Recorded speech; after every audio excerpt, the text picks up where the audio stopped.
Es por ello que los invitamos a participar en este foro. La idea central es responder 3 preguntas básicas. ¿Por qué surgen las pandillas juveniles? ¿Cómo se integran las pandillas juveniles? ¿Y cuáles son las alternativas que tiene el juez para enfrentar este problema de la pandilla juvenil, especialmente cuando tiene que aplicar sanciones o medidas socioeducativas en el ámbito de la justicia penal juvenil? Creo que el problema de las pandillas juveniles involucra lo que es protección y la justicia penal juvenil. Es un tema puente, como dijimos. Entonces, la reflexión que se hace en el foro es para lograr generar estas respuestas a una pregunta muy difícil. Los exhortamos a participar del día 19 hasta el 24 de septiembre, en donde estaremos pues intercambiando opiniones sobre este tema. Bien, el tema de las pandillas juveniles es uno de los problemas principales que existen actualmente en el país. Las pandillas juveniles son el producto de múltiples problemas sociales que están provocando gran cantidad de hechos delictivos y, por supuesto, la muerte de cientos de personas, extorsiones y graves crímenes en el país. Una de las preguntas que uno debe hacerse en ese contexto es: ¿por qué surgen las pandillas juveniles? ¿Cuál es la razón por la cual un grupo de jóvenes se asocia y comienza a realizar actos que pueden ser considerados delictivos? Sobre esto, la criminología ha dado diversas respuestas y debemos de entender que el fenómeno de las pandillas juveniles no es un fenómeno exclusivo de Guatemala. De hecho, las pandillas juveniles vienen siendo estudiadas en los Estados Unidos desde la década de los años 20. Por lo tanto, existe casi un siglo de estudio sociológico y criminológico sobre las razones por las cuales han aparecido las pandillas juveniles y la delincuencia juvenil. En ese sentido, las teorías criminológicas han dado diversas explicaciones al problema de la violencia y de por qué los jóvenes deciden conformar grupos para generar hechos delictivos o realizar conductas violentas. Básicamente podemos encontrar 5 grupos de teorías con relación a este problema. En primer lugar, tenemos las teorías de la estructura social, que van a referirse fundamentalmente a los problemas de pobreza e marginación. Las teorías del control social, que se refieren esencialmente al fracaso de algunas de las instituciones que tienen que ver con la socialización de las personas. Las teorías del aprendizaje social, que encuentran o encuadran, digamos, el fenómeno delictivo fundamentalmente en una situación de contactos y relaciones personales que hacen que los grupos o los jóvenes se integren a estos grupos y mimeticen la conducta delictiva. Y finalmente vamos a encontrar las teorías de la subcultura como grupos que buscan una aspiración común y el reconocimiento social que la sociedad les niega. Igualmente encontraremos las teorías críticas, que nos van a dar una explicación de la criminalidad como el producto mismo del etiquetamiento social. Analicemos cada una de estas teorías, pero fundamentalmente creo que se tiene que hacer un corte muy importante. Generalmente se piensa que las pandillas juveniles y los grupos de maras provienen de barrios pobres urbanos y que solo los jóvenes que están en estos barrios delinquen. Existen algunas teorías criminológicas que consideran que el tema de la delincuencia es producto básicamente de cierta patología individual. En ese marco, algunas de las políticas que se han evidenciado han proclamado que lo mejor que se podría hacer es hacer una limpieza social o una eliminación de los jóvenes que pertenecen a grupos delictivos. En los años 2005, 2006, el Estado de Guatemala ejerció un proyecto de limpieza social que estuvo destinado al asesinato de jóvenes pandilleros. Sin embargo, este proyecto evidentemente fracasó, puesto que lejos de disminuir el número de jóvenes delincuentes, pues las maras se fortalecieron. Por otra parte, también esta visión que llamaríamos de positivismo criminológico propugna que los jóvenes que pertenecen a pandillas básicamente serían jóvenes que ya no tienen posibilidades de rehabilitación, y eso impulsaría precisamente a que se dieran estas políticas de limpieza social. Pero definitivamente las tesis que tienen que ver con el positivismo criminológico y la patologización del fenómeno de las maras son tesis que están totalmente erradas. El problema de la delincuencia juvenil y de las pandillas no es un problema de personas que tengan una desviación psicológica o una perturbación psicológica, sino que es un problema de estructura social y por lo tanto tiene que ser analizado desde las estructuras sociales.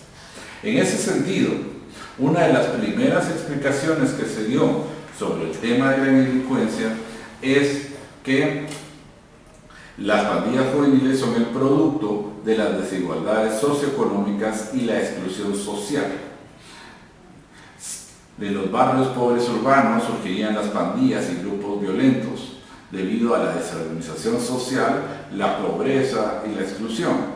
Merton, en 1938, escribió precisamente su teoría sobre la anomia, entendiendo que los grupos de jóvenes tendrían como objetivo lograr un reconocimiento social a través de obtener una gran cantidad de dinero por vías que no son legítimas. En una sociedad como la sociedad capitalista, donde Merton señala que la finalidad principal es la de obtener bienes materiales y el estatus económico viene dado por qué tipo de reloj utilizo, qué tipo de zapatillas o tenis tengo. Entonces los grupos sociales que no tienen acceso a estos medios se verían presionados a cometer hechos delictivos para sentirse parte de la sociedad. Y precisamente habría una frustración social en los jóvenes que no pueden obtener a través de medios lícitos estos bienes de consumo. Entonces, la sociedad universaliza las aspiraciones, pero limita o restringe fundamentalmente las capacidades para llegar a satisfacer esas aspiraciones a un pequeño grupo reducido. El resto de la población entonces sentiría una presión, especialmente los jóvenes y los jóvenes marginados, de realizar hechos delictivos para lograr obtener los medios económicos que se demandan. Esta teoría entonces explica por qué pocos jóvenes se unen a pandillas juveniles y comparten las mismas condiciones socioeconómicas, porque al final de cuentas el número de jóvenes que pertenecen a las pandillas no es mayoritario, sino representa un 5, hace mucho un 10% de la población que está en situación de exclusión. Entonces, definitivamente la teoría de la estructura social, si bien nos explica de alguna manera que es necesario hacer una política importante de desarrollo social para lograr la igualdad de oportunidades, no explica totalmente por qué una gran cantidad de los jóvenes que están dentro de la masa de excluidos no delinque, ¿verdad?, sino que se mantiene apegada a las normas. Igualmente, la teoría del control social nos indica que las pandillas surgen por las relaciones negativas de los jóvenes y la falta de control social. Especialmente en los barrios pobres, los jóvenes aprenden a imitar comportamientos violentos y se encuentran expuestos a la violencia de las pandillas, de los grupos ya existentes. Básicamente encontraríamos fundamentalmente que en los barrios pobres han fracasado algunas de las instituciones. Por ejemplo, las escuelas. Si bien es cierto, dentro de las escuelas hay alguna posibilidad de salir adelante, muchas de estas escuelas tienen violencia estructural. Por ejemplo, profesores que están cometiendo actos de abuso sexual contra los niños o actos de acoso sexual contra los niños. O se ha sabido también de casos en donde los profesores reclutan a niños para la trata de personas. Entonces, por ejemplo, una institución como la escuela, que debía de fomentar valores positivos en la creación de una conciencia ciudadana de respeto a la ley, lo que fomenta es precisamente una cultura de la ilegalidad y transmite el mensaje de que es válida la violación de normas. Entonces hay un fracaso en cuanto a las instituciones sociales. Y en el caso de Guatemala, pues muchas de las escuelas tienen bastantes defectos estructurales en cuanto a su organización. Entonces, uno de los elementos de contención o de interiorización de valores que es la escuela no está cumpliendo su rol. Pero igualmente encontramos que otras instituciones sociales fracasan en los procesos de lograr la interiorización de valores. Y en particular la familia. Desafortunadamente, en Guatemala muchas de las familias ejercen violencia doméstica y esa violencia puede ser tanto abuso físico, abuso psicológico o incluso abuso sexual, porque se sabe que un alto número de casos de violaciones son producto de personas cercanas del entorno familiar del niño. De tal manera que la familia, que debería ser el lugar en donde se protege al niño y se le da los mecanismos para tener un desarrollo y bienestar armonioso, se convierte en un lugar en donde se le violenta, se le maltrata, se le viola y el niño se encuentra desprotegido y se encuentra en una posición de abuso y de violencia. De tal manera que la familia, lejos de permitir el uso de prácticas positivas, expulsa a los niños y los manda hacia las calles. También tenemos el problema de la precariedad económica. Muchas familias obviamente no pueden sostener a los niños. Entonces, el niño se encuentra en una situación de desprotección, desvalido socialmente y sale a la calle. En ese marco, con instituciones disfuncionales, vamos a encontrar naturalmente que el niño va a buscar en los grupos juveniles un espacio o un refugio de protección que no encuentra en las instituciones, tanto de la escuela como de la familia. Y por supuesto, también los niños de las calles van a encontrar otro problema fundamental. Si los niños son objeto o sujeto de abrigo o de protección, muchas veces van a ser enviados a instituciones en donde se ejerce el mismo grado de violencia, donde los niños están siendo sometidos a golpes, a abuso sexual, ya sea por parte de otros niños o por parte de los guardias o encargados de los centros, de tal manera que tampoco el niño va a encontrar dentro de las políticas institucionales la capacidad para poder desarrollarse armónicamente y de interiorizar valores. Entonces, vamos a encontrar que las pandillas reemplazan el rol de instituciones estatales o instituciones sociales que tienen el deber de proteger al niño. Hay una correlación, podríamos decir, entre la disfunción de la familia, la disfunción de la escuela, la disfunción de las instituciones sociales en la protección de los niños, que expulsan a los niños hacia la callejización y luego entonces los niños como mecanismo de protección buscan a la pandilla como el lugar de refugio, de tal manera que la pandilla se...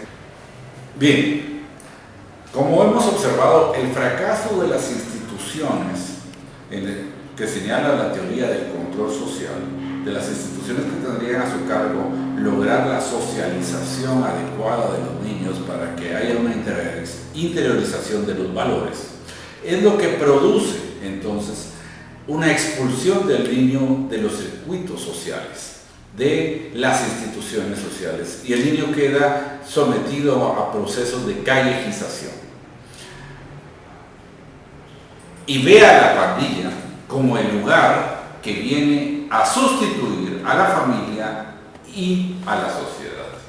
En ese sentido, la teoría de las subculturas, que surge en los años 50 a través de autores como Cohen y Fisher, nos sostiene que las pandillas surgen no tanto como una expresión para obtener bienes económicos, como decía la teoría de la estructura social o la teoría de Merton de la anomia, sino más bien la pandilla vendría a ser como el grupo que busca generar contravalores frente a la comunidad o frente a los valores socialmente aceptados por la élite como los valores que deben ser dominantes. Es lo que llaman algunos el triunfo de la calle. Se genera entonces, frente a esa frustración social de no poder acceder a los bienes materiales o al éxito que las sociedades capitalistas están promoviendo, entonces crear una nueva cultura. Y es por eso que la pandilla tiene un lenguaje, un código cultural, tiene elementos propios de cómo se da el reconocimiento social, y ellos lo que buscan es un reconocimiento social negado por la comunidad. Entonces la comunidad los ha expulsado, los ha rechazado. Encuentran en la pandilla el lugar de acogimiento, el lugar en donde ellos se sienten con pertenencia, y además se genera entonces esta subcultura donde se reconocen los valores sociales de cómo se triunfa. Y es ahí donde, bueno, el triunfo en la subcultura de la pandilla se refiere a desarrollar ciertas actividades que pueden ser vistas por el resto de la sociedad como delictivas. Por ejemplo, pues obviamente hay cierta tendencia hacia la violencia. Quien es más violento, incluso el ingreso, por ejemplo, a la cárcel, ya se ve como una parte de la carrera del pandillero, ¿verdad? Y cuando un joven ingresa a la cárcel, entonces se le reconoce a él, adquiere un estatus, y las pandillas se convierten en grupos que tienen sus propios méritos, sus propios premios, ¿verdad? Y el joven es reconocido y tiene un estatus social. Y frente al resto de la comunidad, si bien el resto de la comunidad lo considera como un ser violento, el resto de la comunidad comienza a temerlo.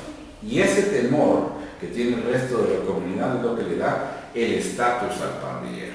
Él siente un reconocimiento social, un prestigio social a través de estas formas de violencia y estas formas de pertenencia y comunicación.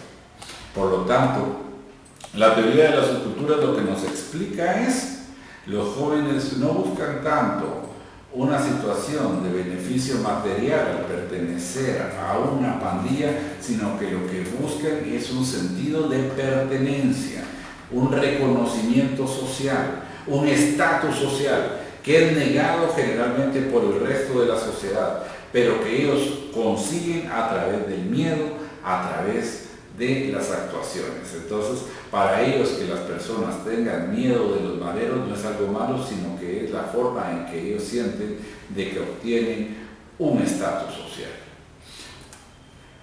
Frente a esto, entonces, nosotros debemos de entender que la subcultura de la pandilla en sí misma ya promueve la violencia y promueve la delincuencia. Y por ejemplo, pertenecer o ingresar a la cárcel no es algo negativo, sino que es algo positivo para ellos, porque es como un galón, como un premio, como una insignia que ellos van obteniendo dentro de la promoción social. Y el que sea más violento es el que obtiene mayor reconocimiento dentro de la pandilla. Y por eso, entonces nosotros tenemos que ver, y esta es la última teoría que explica a las pandillas, que no sea el propio sistema el que reproduzca los niveles de violencia y los niveles de pertenencia de la pandilla. En ese sentido, las teorías críticas, la teoría del etiquetamiento, sostiene que las pandillas, que son una forma, podríamos decir, de rebelión frente al malestar social que existe en las sociedades, especialmente en ciertos barrios que son excluidos y que han sido negados, pues vendría a ser una expresión de malestar social contra el racismo, la pobreza y la violencia que sufren los jóvenes urbanos. Y en ese sentido no podemos negar que en Guatemala pues existe violencia estructural económica, hay pobreza en todos estos lugares, pero además hay violencia por parte de la policía. Los jóvenes están sometidos permanentemente a detenciones arbitrarias o a exacciones ilegales, y también pues hay racismo. Cuando se mira a un joven con ciertas características, la policía interviene, lo detiene, lo ingresa a la cárcel. Hay procesos de estigmatización social.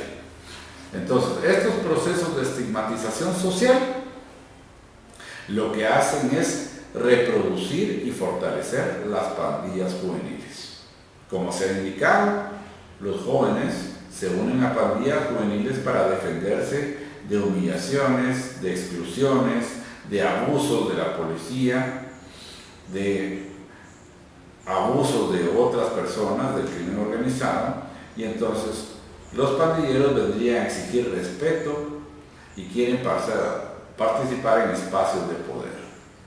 Y de alguna manera también reclaman beneficios económicos de la sociedad. Entonces, lo que uno tiene que analizar es la intervención del sistema penal, lejos de destruir al adolescente infractor, lejos de hacerlo que abandone la pandilla, lo que hace es reclutar más jóvenes. Y por ejemplo, estos procesos de estigmatización, en donde se identifican los pobres con mareros o con delincuentes, y en donde se le somete al joven, se le detiene arbitrariamente, se le lleva a una cárcel, y en la cárcel entonces es sometido a todo tipo de violencias, incluyendo violencia sexual o violencia física, y en donde se va a ser reclutado, de tal manera que la cárcel o la reacción penal juvenil se convierte en un mecanismo de reclutamiento de la propia delincuencia. Algunos autores llaman a esto la profecía que se autorrealiza. Estamos hablando que se dice, los jóvenes que vienen de barrios pobres son delincuentes, la policía los estigmatiza, los mete a la cárcel indebidamente, y dentro de la cárcel efectivamente los jóvenes inician su carrera criminal. Son reclutados por las pandillas, muchas veces porque tienen que defenderse. Y en ese sentido, cuando salen de las pandillas, de la cárcel, ya no pueden desprenderse de la pandilla, ¿verdad? Y están en una posición de reafirmación de su pertenencia criminal. De tal manera que la propia intervención del sistema penal orilla o crea las carreras criminales. Gran parte entonces del problema que nosotros tenemos que analizar es cómo romper esta estigmatización hacia los jóvenes y cómo dar respuestas punitivas distintas a la internalización en las cárceles para lograr que los jóvenes que pertenecen a pandillas puedan tener una vida positiva. Antes de hacer esta pregunta, nosotros tenemos que ver cómo surgen las pandillas en Centroamérica. ¿Cuáles son esas pandillas que están en Centroamérica? Y nosotros encontramos que en Centroamérica las pandillas que existen actualmente, que son pandillas distintas a las que existían en los 90, son básicamente la Mara Salvatrucha y el Barrio 18.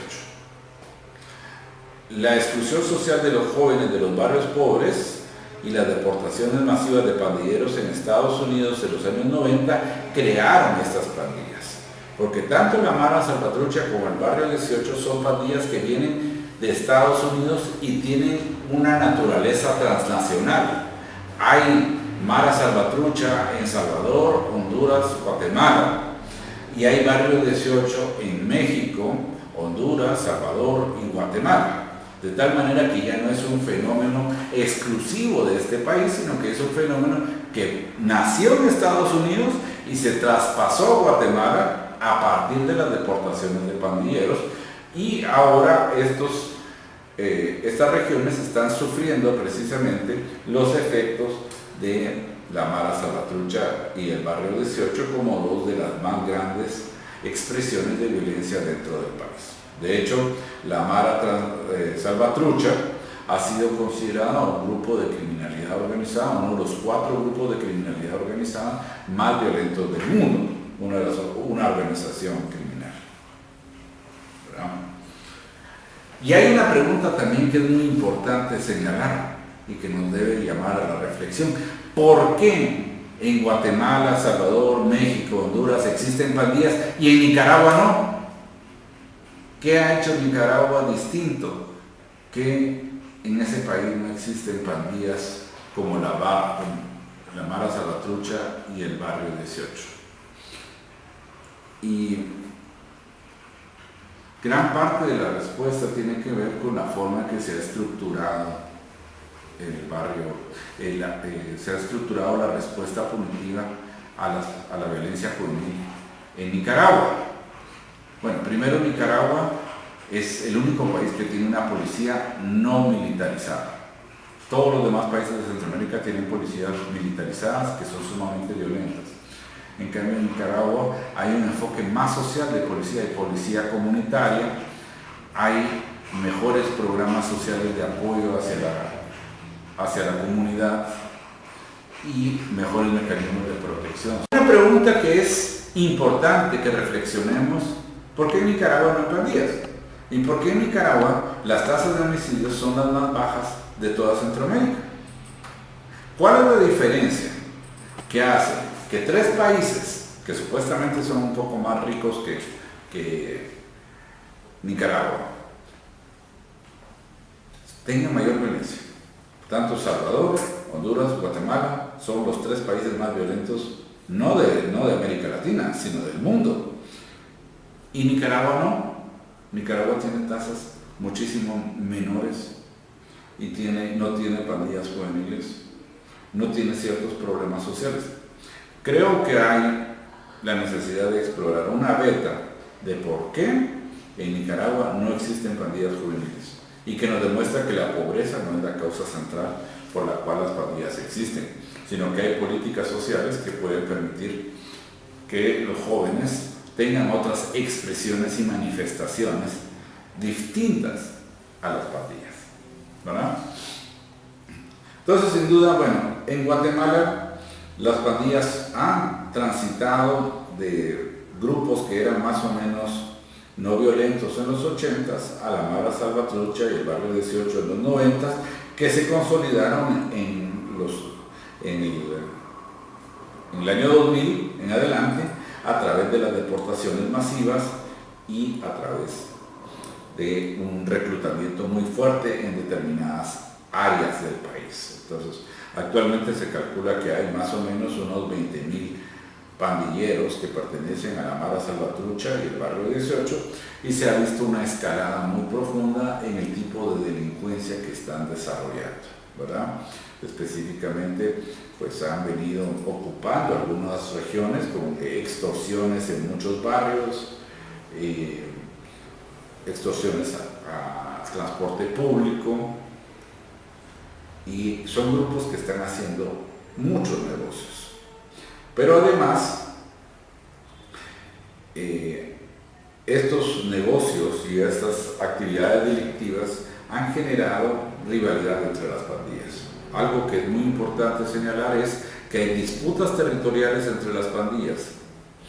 Y hasta el año 2008 las pandillas habían mantenido un pacto que se llama el Pacto Sur, de que cuando estaban en las cárceles no iban a disputarse, no iban a tener peleas. Sin embargo, a partir del año 2007 se rompió el sur y las pandillas se matan dentro de...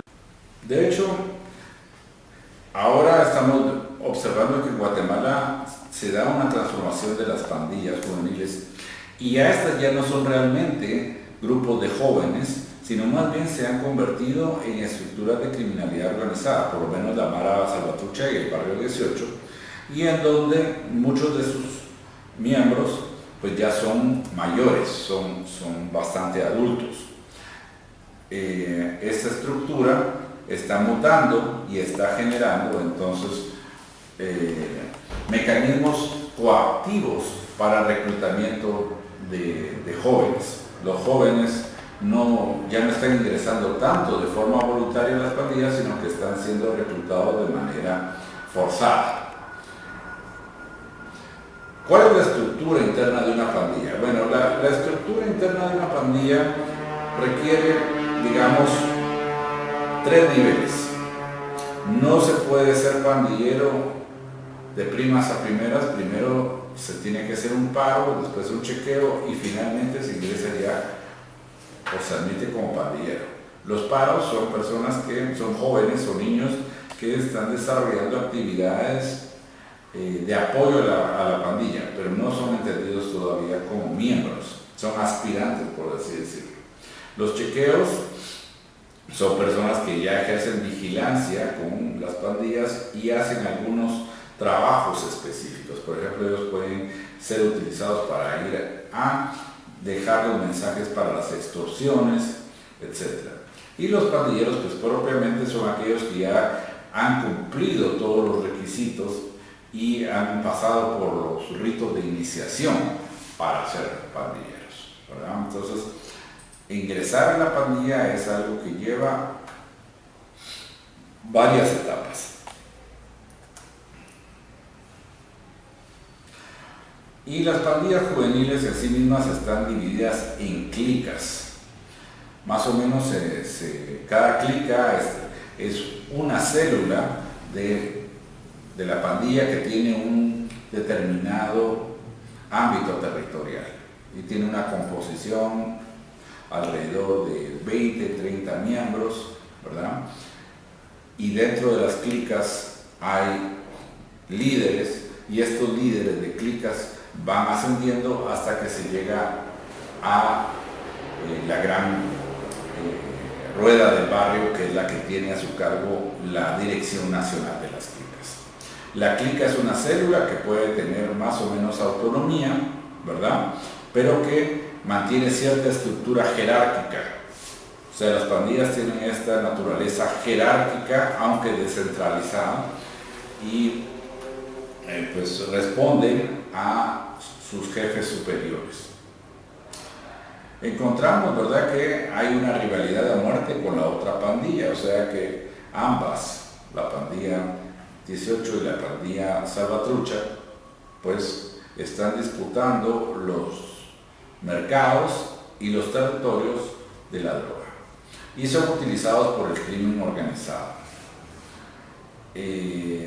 Las pandillas tienen que interactuar con su comunidad y muchas veces entonces tienen o mantienen aterrorizada a la comunidad. Entonces vemos que muchas personas que realmente no son pandilleros pues pueden ser obligados a actuar como mensajeros para ir a cobrar extorsiones o para desarrollar determinados trabajos.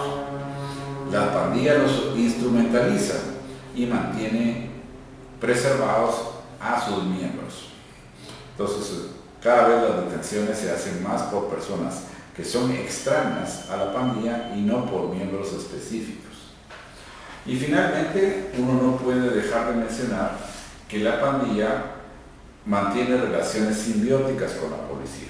Es decir, la policía es la que permite a las pandillas crecer, multiplicarse, porque obtienen grandes beneficios económicos del trabajo con ellas, ¿verdad? Hay negocios en común y en parte por eso la policía no está interesada en que disminuyan las pandillas. Vemos que cada pandilla tiene un territorio, el cual lo ven como un lugar de pertenencia, o sea que ellos tienen límites, tienen control sobre ese territorio y no permiten que ninguna otra institución o organización entre, ¿verdad? Y es el lugar en donde ellos tienen un refugio.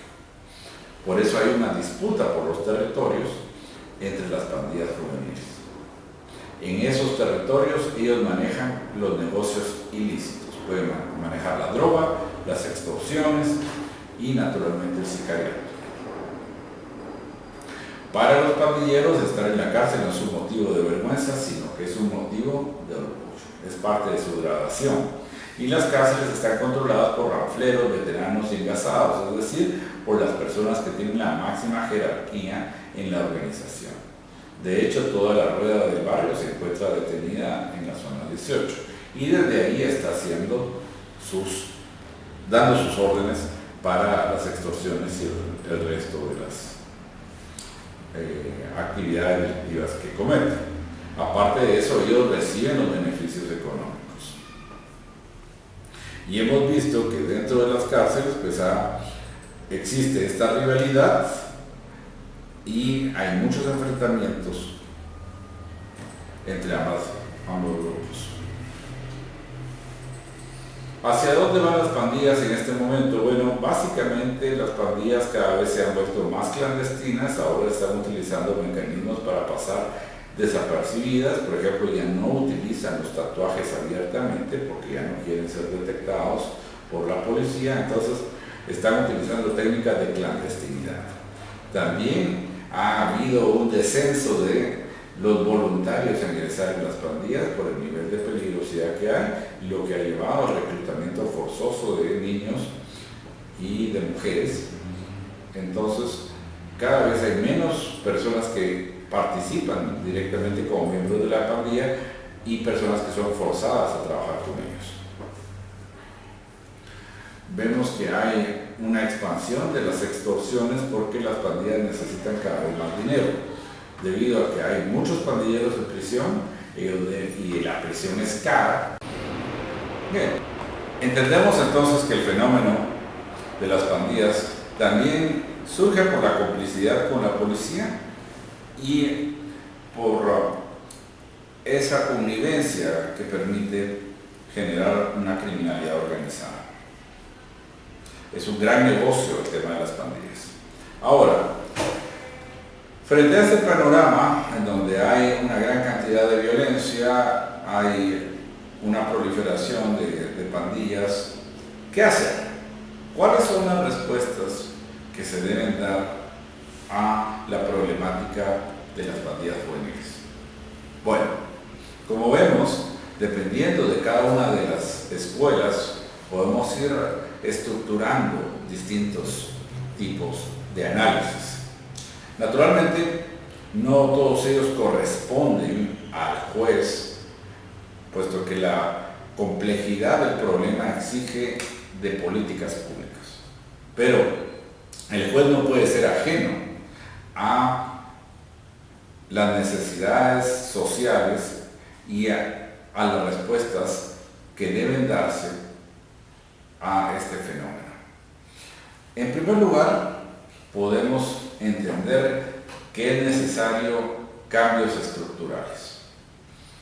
En este sentido, hay que fortalecer la educación como un mecanismo a través del cual los jóvenes tienen oportunidades reales de poder mejorar sus condiciones de vida. También hay que fortalecer los mecanismos de empleo, el desarrollo urbano y las políticas sociales. Si bien es cierto, los jóvenes pandilleros pueden hacer muchísimo más dinero que los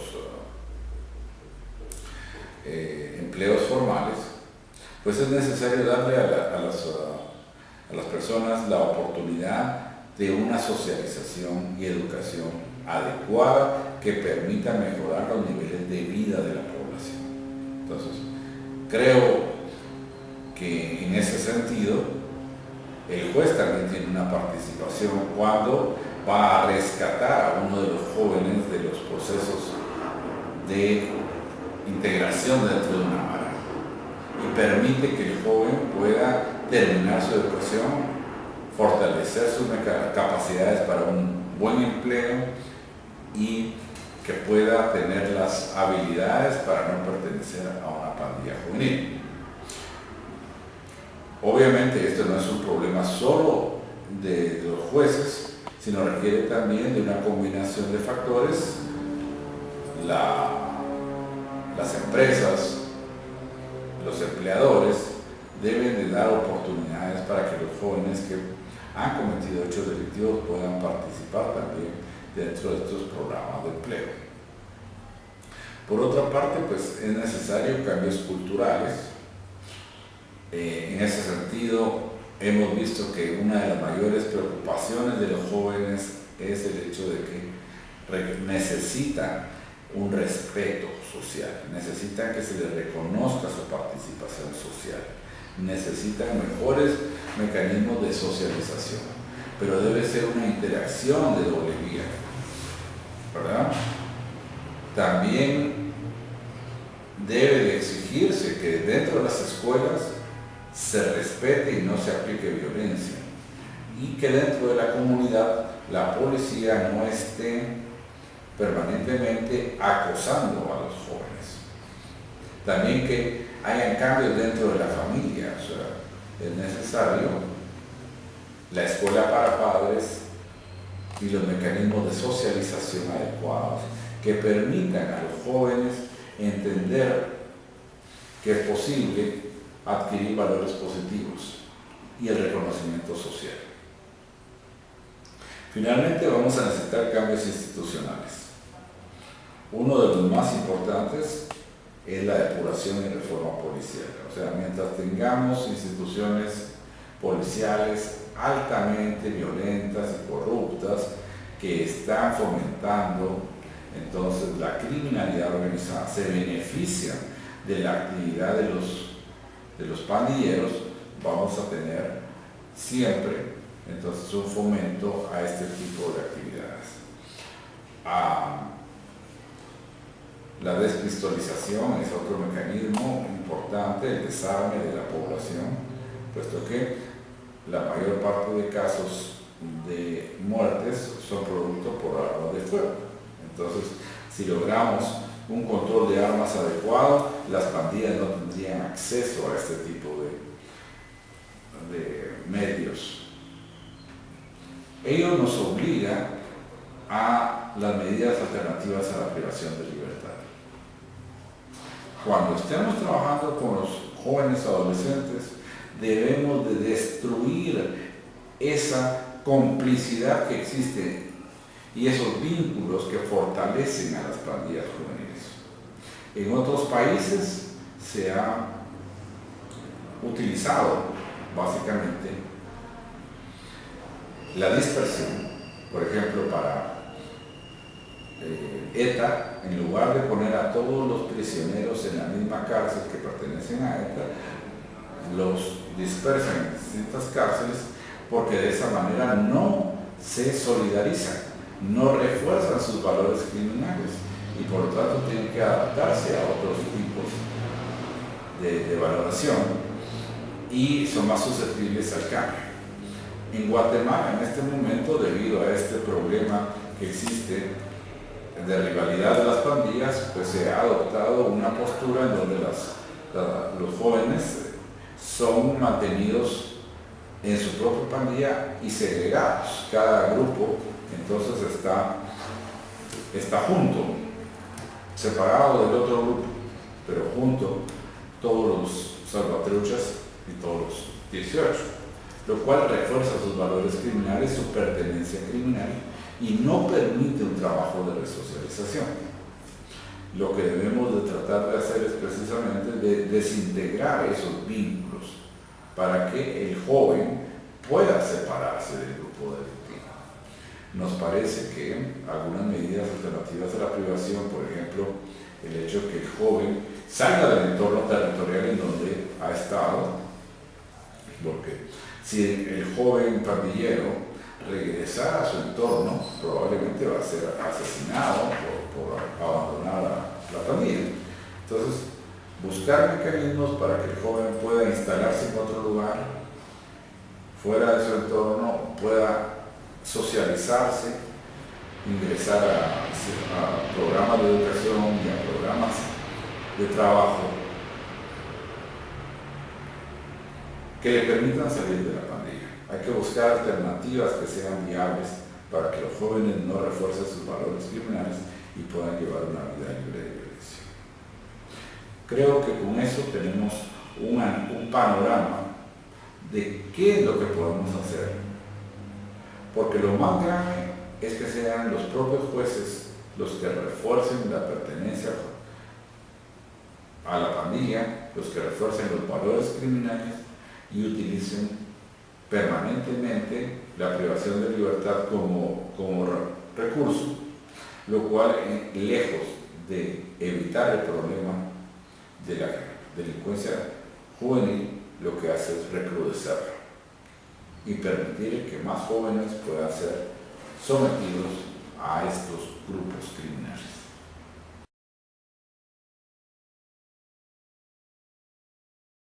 Los Estados Unidos desde la década de los años 20.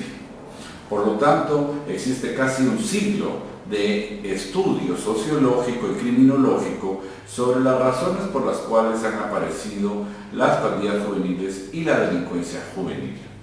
En ese sentido, las teorías criminológicas han dado diversas explicaciones al problema de la violencia y de por qué los jóvenes deciden conformar grupos para generar hechos delictivos o realizar conductas violentas.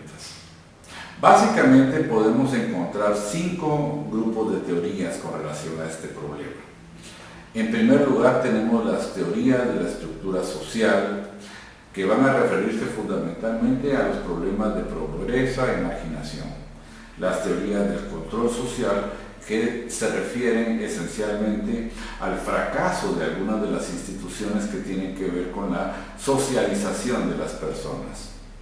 Las teorías del aprendizaje social, que encuentran o encuadran, digamos, el fenómeno delictivo fundamentalmente en una situación de contactos y relaciones personales que hacen que los grupos o los jóvenes se integren a estos grupos y mimeticen la conducta delictiva.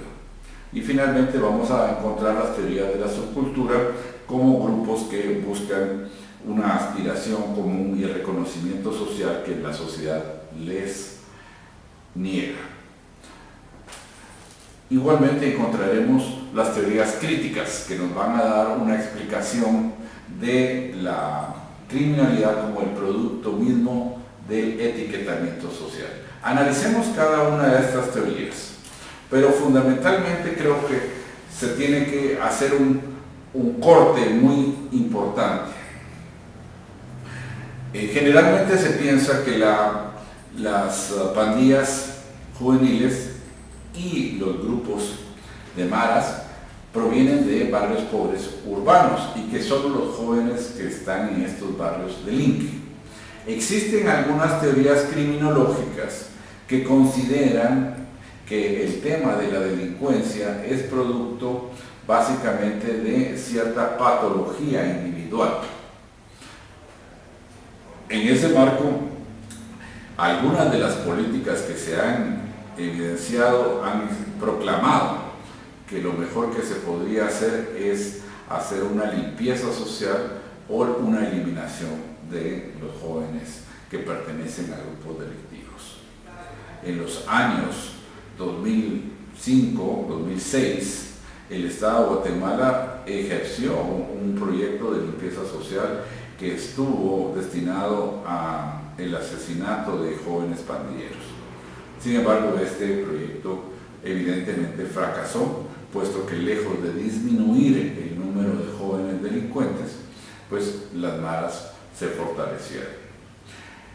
Por otra parte, también esta visión que llamaríamos de positivismo criminológico propugna que los jóvenes que pertenecen a pandillas básicamente serían jóvenes que ya no tienen posibilidades de rehabilitación, y eso impulsaría precisamente a que se dieran estas políticas de limpieza social.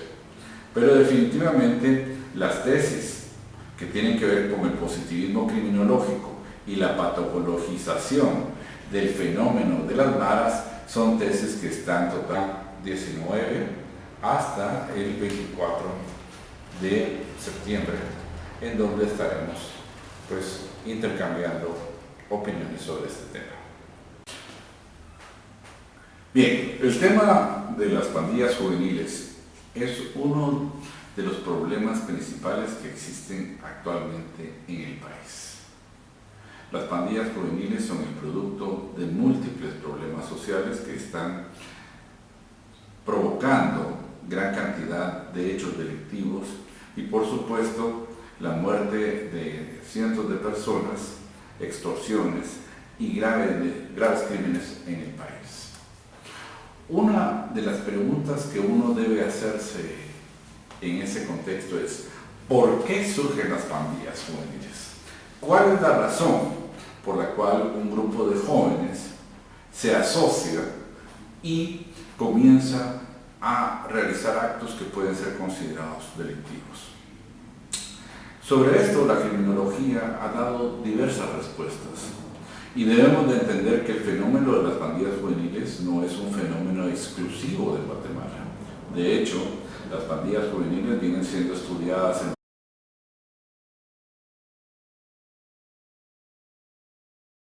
Es por ello que los invitamos a participar en este foro. La idea central es responder 3 preguntas básicas. ¿Por qué surgen las pandillas juveniles? ¿Cómo se integran las pandillas juveniles? ¿Y cuáles son las alternativas que tiene el juez para enfrentar este problema de la pandilla juvenil, especialmente cuando tiene que aplicar sanciones o medidas socioeducativas en el ámbito de la justicia penal juvenil? Creo que el problema de las pandillas juveniles involucra lo que es protección y la justicia penal juvenil. Es un tema puente, como dijimos. Entonces, la reflexión que se hace en el foro es para lograr generar estas respuestas a una pregunta muy difícil. Los exhortamos a participar del día